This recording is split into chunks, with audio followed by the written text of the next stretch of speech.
नमस्कार। आज हम राजस्थान के आर्थिक विकास में बाधाएं व उनको दूर करने के उपाय पर चर्चा करेंगे। हम अधिक गहराई से कृषिगत विकास व औद्योगिक विकास की प्रमुख बाधाओं का विवेचन करेंगे और उनको दूर करने के व्यावहारिक उपायों पर भी चर्चा करेंगे, ताकि राज्य द्रुत गति से सामाजिक आर्थिक विकास के पथ पर अग्रसर होकर बेरोजगारी, निर्धनता और आर्थिक असमानता की समस्याओं का निवारण कर सके। यदि हम देखें तो राजस्थान राज्य के विकास में प्रमुख बाधा भौगोलिक है। 60% से अधिक क्षेत्र मरुस्थलीय क्षेत्र है, जिसमें जनसंख्या के दूर दूर तक छितरे होने के कारण बुनियादी सेवाओं जैसे विद्युत, जल, सड़क, शिक्षा, संचार, चिकित्सा आदि को पहुंचाने की प्रति व्यक्ति लागत काफ़ी ऊंची आती है। कृषि की मानसून पर निर्भरता बहुत अधिक है, जिसके कारण कृषिगत उत्पादन बहुत ज़्यादा प्रभावित रहता है। राज्य में जनसंख्या की वृद्धि दर भारत की औसत वृद्धि दर से अधिक होने के कारण निरंतर अर्थव्यवस्था पर जनभार बढ़ता रहता है। श्रम शक्ति में लगातार वृद्धि होने के फलस्वरूप लोगों को रोजगार देने में कठिनाई आती है। इसके अतिरिक्त श्रम शक्ति का बहुत अधिक स्किल्ड नहीं होना भी एक समस्या होती है। उद्योगों में नए रोजगार के अवसर सृजित करना भी भारी चुनौती हो जाती है। राज्य में जल का नितांत अभाव है। सतही जल की मात्रा समस्त भारत के सतही जल की मात्रा का मात्र 1% है, जो बहुत कम है। भूगर्भीय जल का स्तर बहुत नीचा होने के कारण बहुत अधिक सूखे स्थान पाए जाते हैं। राजस्थान में जल प्रबंधन का प्रश्न सबसे बड़ा और यह समस्या नंबर 1 की समस्या है। राज्य में विद्युत उत्पादन के स्वयं के स्रोत बहुत कम हैं, जिसके कारण विद्युत की मांग और पूर्ति में भारी अंतर है। विद्युत के लिए दूसरे राज्यों पर आश्रित रहना पड़ता है और विद्युत के अभाव में औद्योगिक विकास भी प्रभावित होता है। राज्य में सामाजिक व आर्थिक इंफ्रास्ट्रक्चर आज भी काफ़ी पिछड़ा हुआ है। राजस्थान में साक्षरता की दर 2011 में 66.1% रही, जबकि समस्त भारत में यह 73% थी। इस प्रकार साक्षरता की दर काफ़ी नीची पाई गई। राज्य परिवहन व संचार की दृष्टि से भी राष्ट्रीय स्तर पर काफ़ी नीचे आता है। विभिन्न भागों में यदि हम विकास की दृष्टि से देखें तो काफ़ी असमानताएं पाई जाती हैं। राज्य के पास विकास के लिए वित्तीय साधनों का अभाव रहने से केंद्रीय सहायता व बाहरी सहायता पर अधिक मात्रा में निर्भर रहना पड़ता है। अब हम राज्य की प्रमुख बाधाओं को 2 भागों में विभक्त करते हैं।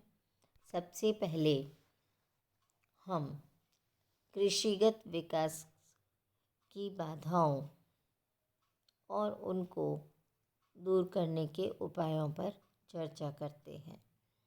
सर्वप्रथम यदि हम कृषिगत विकास के अंतर्गत कुल कृषित क्षेत्रफल को देखें तो पाएंगे कि कुल कृषित क्षेत्रफल लगभग 42.2% पर आ गया। अनेक प्रकार के कृषि विकास के कार्यक्रमों के बावजूद भावी कृषिगत विकास के मार्ग में काफ़ी बाधाएं हैं। सबसे पहली बाधा भूमि के सीमा निर्धारण कानून के क्रियान्वयन में बाधाएं हैं। राज्य में सामंती प्रथा का बोलबाला रहा है। जागीरदारी और बेस्वेदारी उन्मूलन के कानून बनाए गए। उनके माध्यम से मध्यस्थ वर्ग को समाप्त करने की दिशा में प्रगति काफ़ी धीमी और असंतोषजनक रही है। मानसून पर निर्भरता को देखते हुए राज्य में उचित जल प्रबंधन नहीं है। आवश्यकता इस बात की है कि जल प्रबंधन को सर्वोच्च प्राथमिकता देकर उस पर कार्य किया जाना चाहिए। राज्य में जिस प्रकार से सतही जल और भूगर्भीय जल दोनों ही बहुत कम मात्रा में पाए जाते हैं, तो जल प्रबंधन के लिए वर्षा जल का एकत्रीकरण और जो वर्तमान जल व्यवस्था है उसमें हमें इस प्रकार के उपाय करने चाहिए कि जो वेस्ट वाटर है वो हम पुनः रिचार्ज करके किसी भी प्रकार से उसे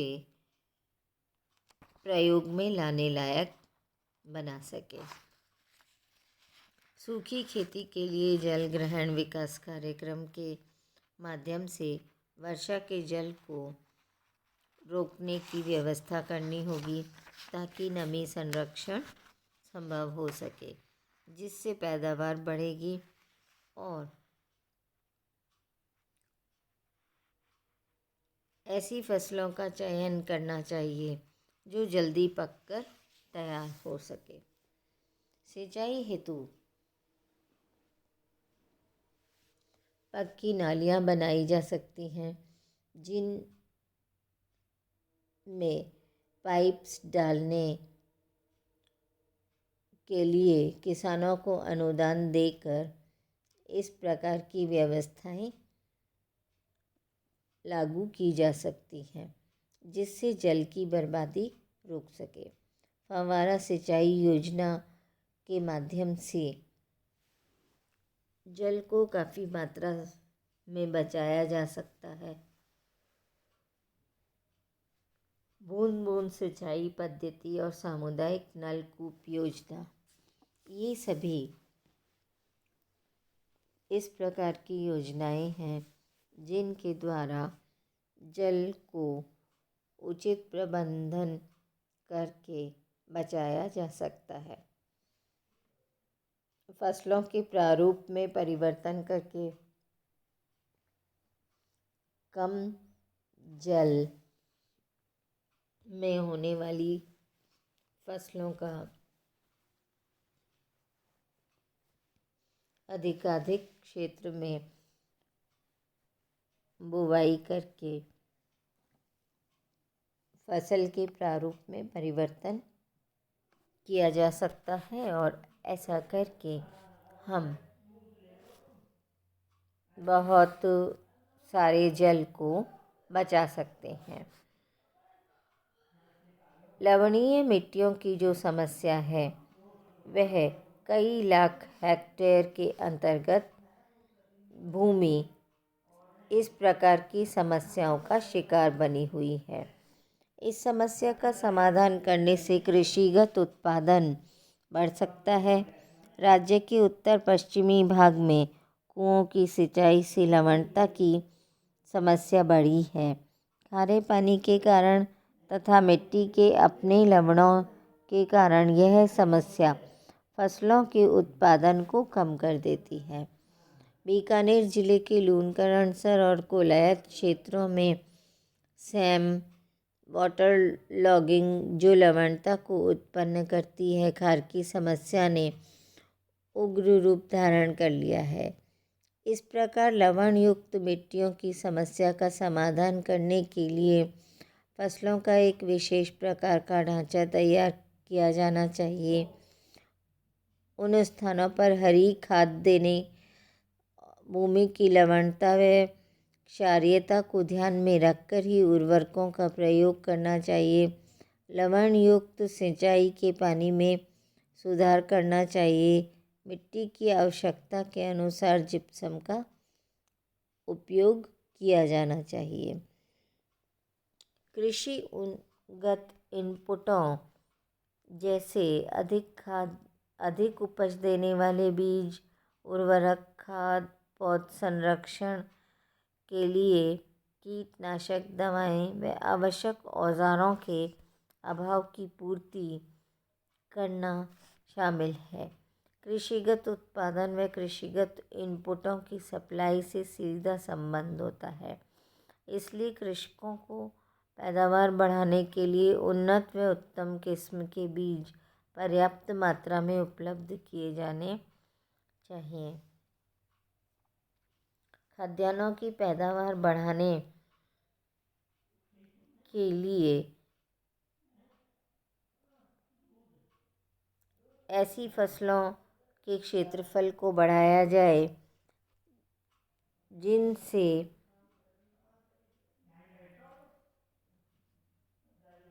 कम जल की खपत हो। विभिन्न फसलों में उन्नत व प्रमाणित बीजों का प्रयोग करके उत्पादन क्षमता एवं वर्तमान उत्पादन के अंतर को कम किया जा सकता है। सहकारी शाख के विस्तार व कुशल प्रबंधन के द्वारा कृषकों के अल्पकालीन, मध्यकालीन व दीर्घकालीन ऋणों की आवश्यकता की पूर्ति की जा सकती है। यहाँ पर प्राथमिक भूमि विकास बैंकों की दशा भी अच्छी नहीं है। इनमें से कई बैंकों में घाटे की राशि काफ़ी ऊंची रही है। राज्य में अकाल व सूखे के कारण कृषकों की कर्ज चुकाने की क्षमता पर विपरीत प्रभाव पड़ता है। तिलहन के क्षेत्र में किसानों को उनके उत्पादन का उचित मूल्य दिलाने के लिए सहकारी क्षेत्र में एक तिलम संघ की स्थापना की गई थी, लेकिन इसके कार्य में भी कई प्रकार की कमियां रहीं। राज्य में सहकारी संस्थाओं को सुदृढ़ करने की आवश्यकता है ताकि ये कृषिगत उत्पादन बढ़ाने में उचित भूमिका निभा सकें। सहकारी संस्थाओं द्वारा दिए गए कर्जों की वापसी की भी व्यवस्था होनी चाहिए। इनमें बढ़ते हुए असंतुलन की समस्या के समाधान के लिए प्रयास किया जाना आवश्यक है। कृषकों के लिए चारे के अभाव को देखना बहुत महत्वपूर्ण है, क्योंकि कृषि व पशुपालन उनके लिए दोनों ही बराबर का महत्व रखते हैं। ये उसके रोज़गार और आमदनी को प्रभावित करते हैं। राज्य में पशुपालन का विशेषतया शुष्क व अर्ध शुष्क प्रदेशों में बहुत महत्व है। राजस्थान में वनों का अभाव है। लाखों पशु सरकारी वन भूमि पर चराई करते हैं, जो उसकी क्षमता का कई गुना है। इस प्रकार सूखे व अभाव के वर्षों में चारे की तलाश में राज्य से पशुओं का अन्य स्थानों से निष्क्रमण होता रहता है।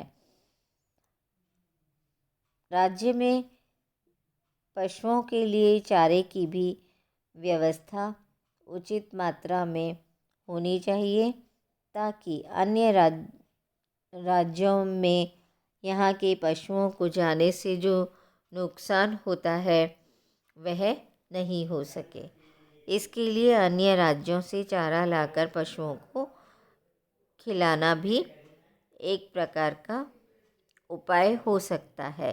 कृषि वानिकी और चारे का उत्पादन यहीं पर किया जाना चाहिए। किसानों के द्वारा ही कृषि वानिकी के माध्यम से चारे को उत्पन्न करके पशुओं के लिए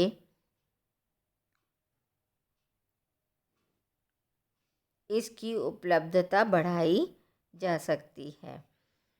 पशुओं को साल भर चारा यदि अच्छी प्रकार से मिल जाए तो दूध, ऊन इत्यादि की खपत के अनुरूप प्राप्त हो जाएगा।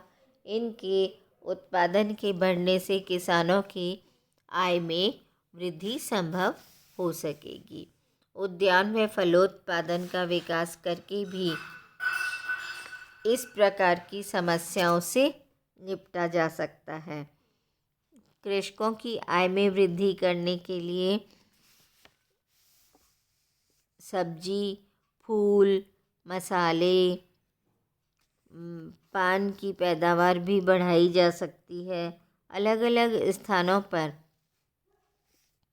जहाँ जिस प्रकार के पौधों और पेड़ों की अच्छी फसल हो सकती हो, वैसे ही लगाकर लोगों की आमदनी बढ़ाने का प्रयास किया जाना चाहिए।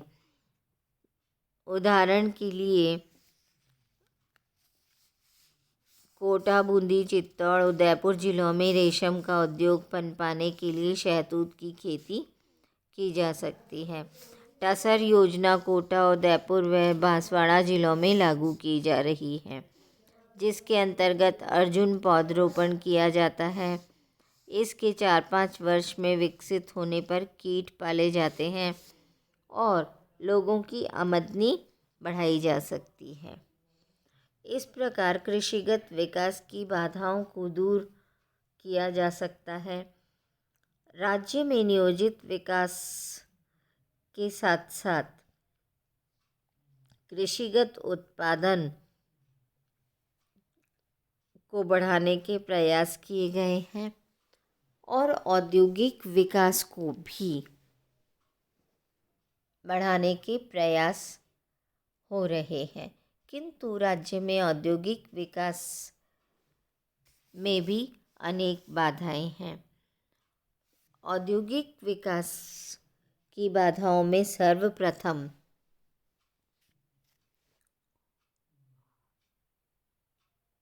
खनन व उद्योगों पर होने वाला जो कुल व्यय है, वह पंचवर्षीय योजनाओं के कुल सार्वजनिक व्यय का काफ़ी छोटा अंश होता है।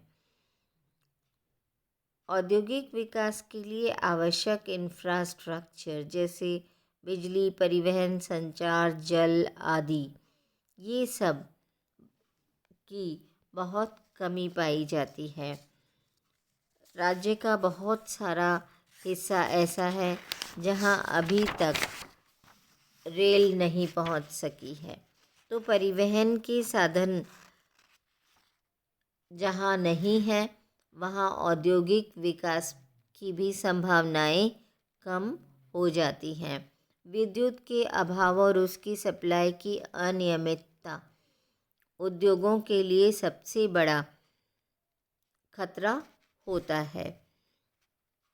अंतर संस्थागत समन्वय व सहयोग का अभाव पाया जाता है। विभिन्न वित्तीय संस्थाओं में अंतर संस्थागत समन्वय नहीं पाया जाता है।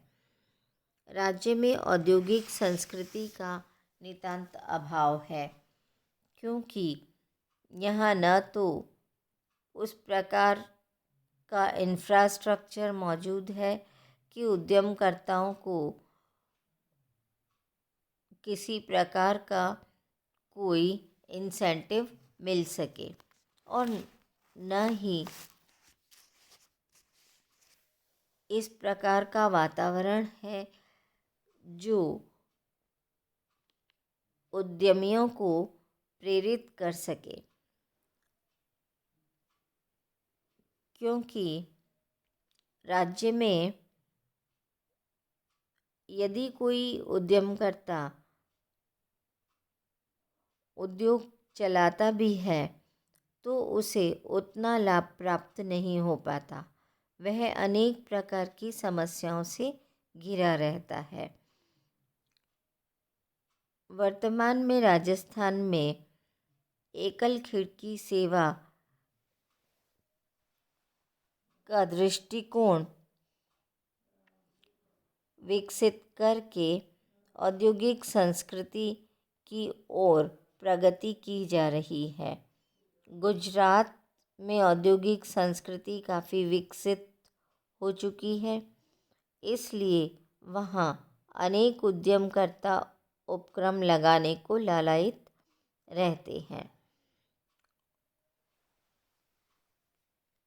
औद्योगिक नियोजन का राज्य में नितांत अभाव है, क्योंकि कोई दीर्घकालीन औद्योगिक विकास का नियोजन राज्य के पास में नहीं है। हर बार जो सरकार बनती है उसके अपने अलग अलग नियम और अलग अलग उसकी प्राथमिकताएं होने के कारण औद्योगिक नियोजन का किसी भी प्रकार से क्रियान्वयन होना संभव नहीं हो सका है। यहाँ 10 से 15 वर्ष के मध्य किस प्रकार का औद्योगिक विकास होना चाहिए, इसका कोई मसौदा तैयार नहीं हो पाता है, क्योंकि उद्योगों के विकास के लिए यह एक बहुत छोटी समय अवधि है। उद्योगों के विकास में 20 से 25 वर्ष तक उस लेवल तक आने में लग जाता है कि जब वह सुपर नॉर्मल प्रॉफिट्स कमाने लगे। ऐसे में जब बार बार बदलती हुई सरकारें और बार बार बदलते हुए नियम और कानून होते हैं तो किसी भी प्रकार से उद्योगों का विकास संभव नहीं हो पाता है। गैर फैक्ट्री क्षेत्र में खादी, ग्रामीण उद्योग, हाथकरघा व दस्तकारियों की समस्याओं के समुचित समाधान की आवश्यकता है। राजस्थान के आर्थिक जनजीवन में रोजगार व आय की दृष्टि से गैर फैक्ट्री क्षेत्र के उद्योगों को महत्व नहीं है। उनकी समस्याओं का समाधान करना बहुत आवश्यक है। यदि इस प्रकार के लघु व कुटीर उद्योगों की समस्याओं का समाधान हो जाएगा तो इस प्रकार के उद्योग ग्रामीण क्षेत्रों में पनपकर किसान को आय बढ़ाने में मदद करेंगे। राजस्थान में स्टार्टअप नीति 2015 में उद्यमशीलता को बढ़ावा देने के लिए जारी की गई थी, जिसमें विद्यार्थियों व युवाओं को स्टार्टअप के लिए एक कॉमन प्लेटफॉर्म उपलब्ध कराना था और ये नीति 2015 से आरंभ हुई, जो अभी अपनी शिशु अवस्था में है। इस प्रकार राजस्थान के आर्थिक विकास में औद्योगिक और कृषिगत विकास की बाधाएं और उनको दूर करने के उपाय हमने आज डिस्कस किए हैं। अब हम राजस्थान के परिप्रेक्ष्य में अन्य विषयों को आगे के वीडियोस में चर्चा करेंगे। धन्यवाद।